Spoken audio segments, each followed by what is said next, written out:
Aim right, achieve big at KR Mangalam University.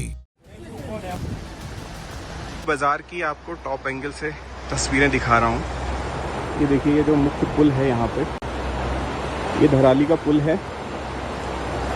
ये धराली से मुखवा को पैदल मार्ग को जोड़ने वाला पुल है। और यहाँ पर ये ठीक इस जगह पे तमाम होम स्टेज थे। अब आपको हर जगह मलबा ही मलबा और पत्थर ही पत्थर दिखाई देंगे। ये खीर गंगा गदेरा है, यहीं से पानी आया था। और आप देखिए यहाँ पर क्या हालात हैं। अभी रेस्क्यू ऑपरेशन चल रहा है।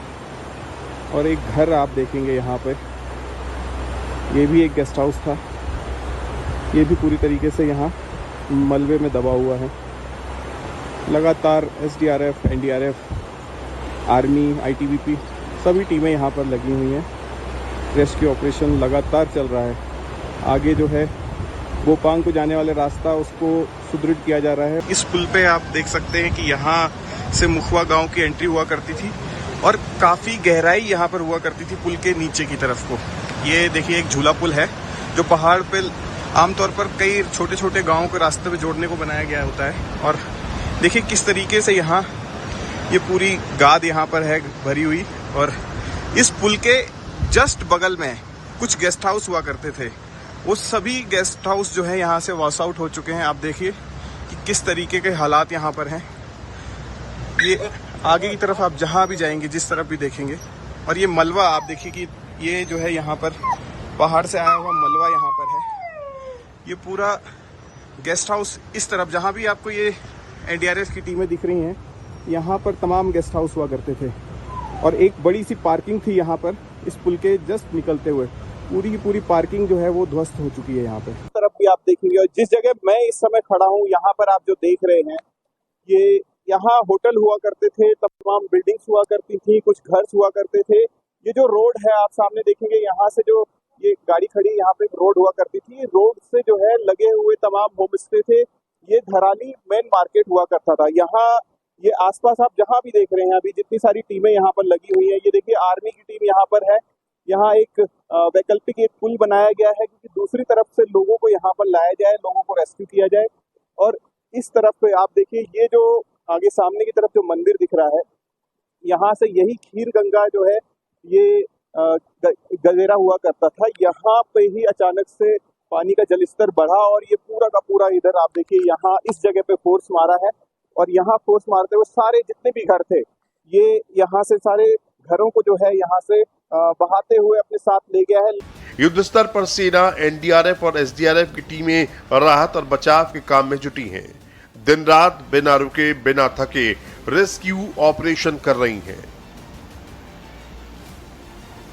क्योंकि सड़क टूटी हुई है, धराली वैली में लगभग 50 फुट मलबा जमा हुआ है। SDRF की टीम है, NDRF की टीमें हैं, BRO है जो युद्ध स्तर पे काम कर रहा है।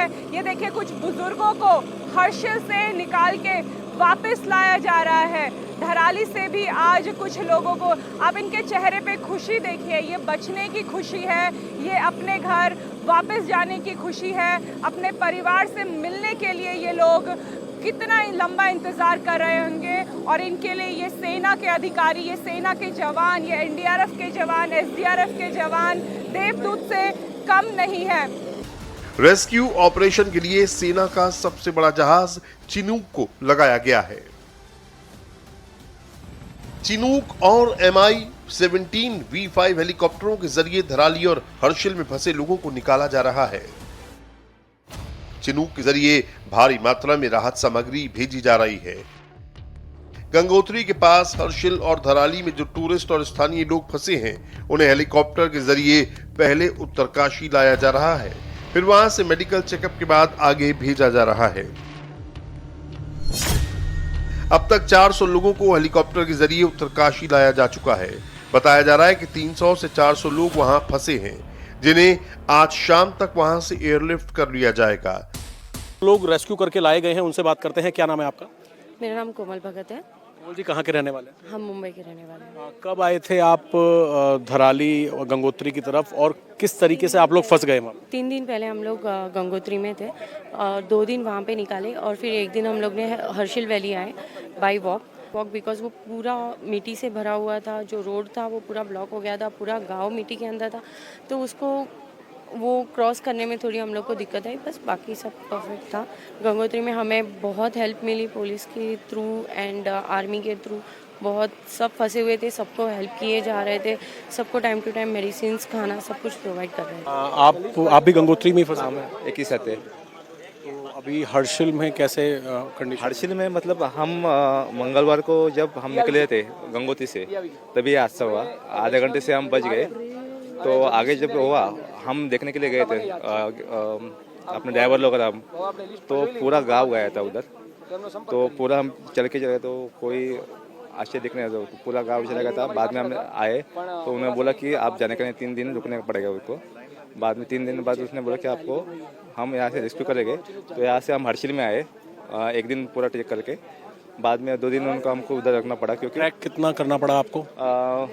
वो धराली से ऊपर तक एक है 7 किलोमीटर का वो टेक करना पड़ा हमको। हमारे साथ कैप्टन राजीव दुआ जी मौजूद हैं जो कि हिमालयंस हेली सर्विस से हैं। सर, ये रेस्क्यू ऑपरेशन जिस तरीके से आप लोग कर रहे हैं, क्योंकि ऊपर रास्ता बहुत नैरो रास्ता है और दलदल बहुत ज़्यादा है, मलबा है, आप लोग किस तरीके से लोगों को रेस्क्यू कर रहे हैं और तकरीबन कितने लोगों को रेस्क्यू किया जा चुका है? हम लोग जो भी एडमिनिस्ट्रेशन जहाँ पे भी लोग पहुँच पा रहे हैं, जैसे या तो हर्षिल में है जो लोग फंसे हुए हैं या फिर निलोंग में है, तो वहाँ उन जगहों पे लैंड जहाँ पे हम लैंड कर पा रहे हैं वहाँ से उनको हम लेके आ रहे हैं। यहाँ से हम एनडीआरएफ और एसडीआरएफ टीम्स को उनके सामान के साथ लेके जा रहे हैं और वापसी में जो लोग वहाँ फंसे हुए हैं उनको लेके आ रहे हैं। धराली त्रासदी के 3 दिन पूरे हो चुके हैं, लेकिन अब तक सड़क मार्ग बहाल नहीं हो पाया है, जिसकी वजह से कई टीमें अभी भी रास्ते में फंसी हुई हैं। जगह जगह लैंडस्लाइड की वजह से रास्ते बंद हैं। इन रास्तों को खोलने का काम किया जा रहा है। हालात कैसे हैं? क्योंकि बताया जो मलबा बताया जा रहा है 15-16 फीट या उससे ज़्यादा वहाँ पर मलबा है, तो जो लोग फंसे हैं किस कंडीशन में हैं? और आप लोग जब ऑपरेशन कर रहे हैं तो आपके आगे वहाँ चैलेंजेस क्या आ रहे हैं? इतनी मिट्टी गाद में कैसे आप लोग जा रहे हैं? देखिए, जैसा आपने बताया है कि मलबा बहुत ज़्यादा है, तो जो तो जीवित हैं या घायल हैं उन लोगों को निकाला जा चुका है। जो मलबे में दबा है उनको कहने की अभी कोई ऐसी आंकड़ा है ना इस अवस्था में कोई है कि बता पाएँ कि कितने लोग हैं। मलबा अपने आप में एक बहुत चुनौती वाला कार्य है। उसको उसमें अभी चूँकि पानी भी आ रहा है तो उसमें दलदल बहुत हो गया, उसमें ऑपरेशन करना बहुत मुश्किल है। लेकिन हमारे पास एनडीआरएफ के हमारे पास जो सर्च डॉग्स हैं और कैडावर डॉग्स हैं जो कि मरे हुए आदमी की भी ढूंढने की क्षमता रखता है। कुछ हमारे पास इक्विपमेंट्स है जो ज़मीन में दबे हुए लोगों के बारे में जानकारी दे सकता है। तो उम्मीद करते हैं कि उससे हमको कुछ अगर सफलता मिलती है तो हम ऑपरेशन को आगे कर पाएंगे। एक आखिरी सवाल, हेलीकॉप्टर्स का इस्तेमाल किया जा रहा है, कौन कौन से हमारी एजेंसीज के जो हेलीकॉप्टर्स हैं उनको आप इस्तेमाल कर रहे हैं, और क्या कोई उम्मीद है पैदल मार्ग भी वहाँ तक कब तक खुल पाएगा? क्योंकि जो नया पुल बन रहा है वैली पुल, उसके आगे कैसे आप लोग जा पाएंगे? और देखिए, हेलीकॉप्टर्स तो आप देख ही रहे हैं कि यहाँ पर अभी माती हेलीपैड से जो यूकाडा के सारे हेलीकॉप्टर्स पूरी तन्मयता के साथ लगे हुए हैं, और देहरादून से इंडियन एयरफोर्स के जो चिनूक है मी-17 है, वो चाहे लॉजिस्टिक्स है चाहे पैसेंजर्स को ले जाने के लिए पूरे लगी है। जहाँ तक बात रास्ते की है, इसमें चूँकि काफ़ी ज़्यादा डैमेज है और लेकिन बीआरओ बहुत तेज़ी से काम कर रहा है, लेकिन समय लगने की संभावना है क्योंकि ये बहुत चुनौतीपूर्ण काम है और बहुत मुश्किल भरा काम है। बट उम्मीद है कि बहुत जल्दी इसको कर लिया जाए।